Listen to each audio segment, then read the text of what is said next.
Alright, what's going on, guys? It's Zenith.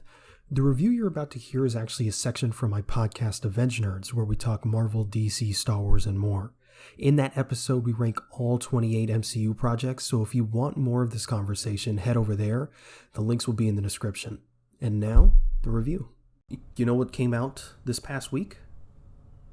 What? What did? If. What If episode 6, correct? Yes. Yeah, let's talk about that a bit. This one is what if Killmonger saved Tony Stank during Iron Man 1. This episode was more divisive than I was expecting. It was. I can tell that it's a really, really weird episode. And I'm going to say this because, I'm going to say it's weird because,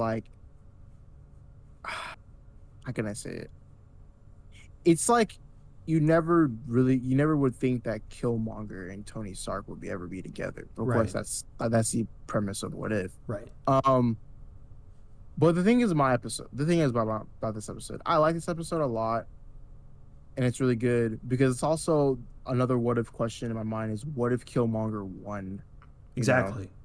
So, and also you can tell, of course, with Tony Stark being saved and all that stuff, you can see even before all that happening, you can see how bad of a person Tony Stark is. Definitely. You definitely see that. He's a dick all the way up through Civil War. I mean, yeah, for sure. But you can see it even without all that development. Definitely. And you can see a little bit more depth of I could say Killmonger's ideology was throughout Black Panther. You can see that through Black Panther, but it's just really more in depth in this way, and you can just tell the lengths he's willing to go through just to get what he wants. The reaction people had to this episode, the negative reaction, was nearly identical to the reaction I had for last week's episode. Yeah. People were like, it felt rushed and whatever, and the tone kind of felt weird, and it ended weird and abruptly on this unsatisfying cliffhanger. And I'm like, when I watched this episode, I didn't feel that, and people didn't feel that for the zombies one, but that's what I felt for the zombies one. It's this weird flip-flop for me, and I'm like, I don't know what's happening. People, I don't know. I wasn't a huge fan of the zombie. People are loving that zombies episode. And I'm it's a fun episode. There's fun moments, but there's just some stuff in that episode that I just cannot get around. The abrupt, excuse me, the abrupt ending.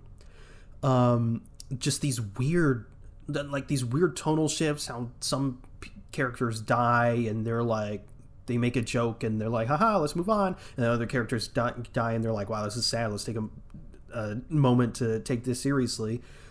Hope when she's sick or whatever, and she and Peter have that heart-to-heart. Great moment. But then you also have Ant-Man. You have Scott Lang watching his friend die to Scarlet Witch, and he's like, oh, she's a man-eater. You just watched your friend die, my guy. It was fun, but it was just odd. And that's probably my least favorite episode of the series. But this new one, I thought it was pretty good. I don't think it was the best one. The best ones are still Doctor Strange and T'Challa Star-Lord.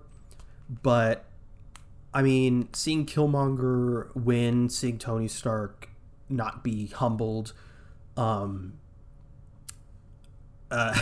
seeing the scene where Killmonger's like, I like anime. Oh yeah, sure. I saw people were like Killmonger felt different in this episode, and they felt like he was written poorly, and I'm like, how? He's still Killmonger.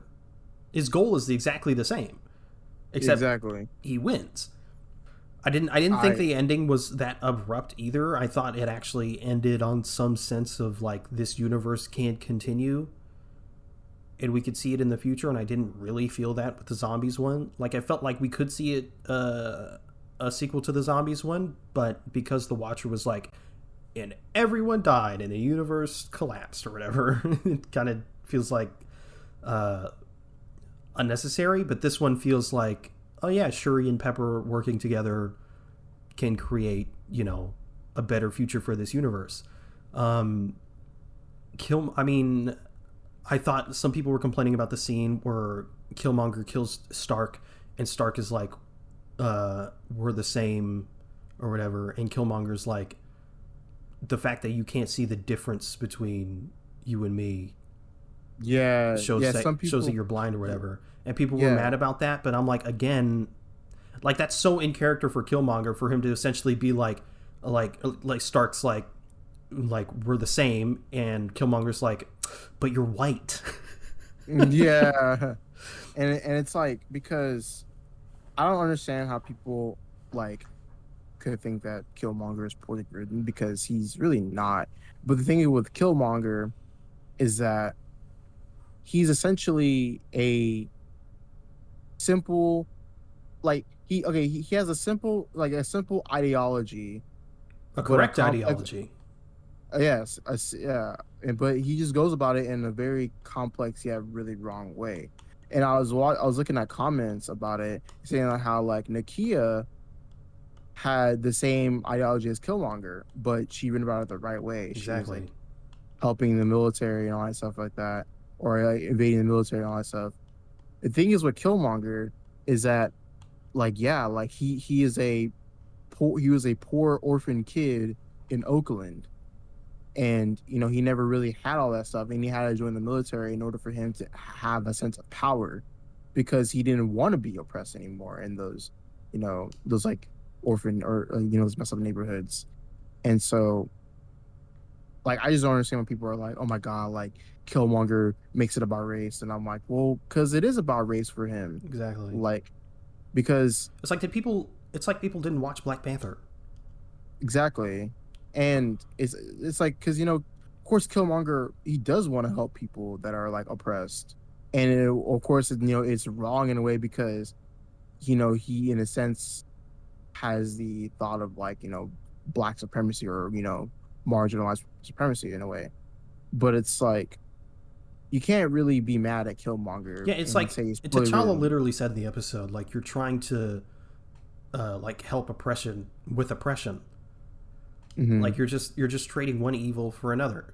And I also saw some people complaining like they should have cut the episode because they killed Black Panther and it seems insensitive. But I'm like, I can kind of see where you're coming from, but at the same time, like, we get the afterlife scene, and that afterlife scene is beautiful in my opinion.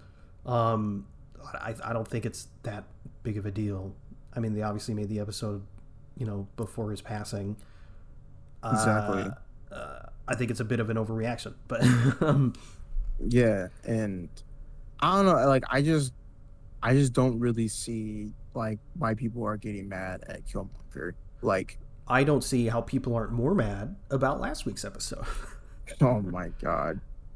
I just don't see it. I can definitely see how people would think the episode's weird in terms of like the tone, because, you know, like I said, you could just never, like, Killmonger and Tony Stark, they haven't even never met. It just feels kind of weird that they would meet in this episode of this universe.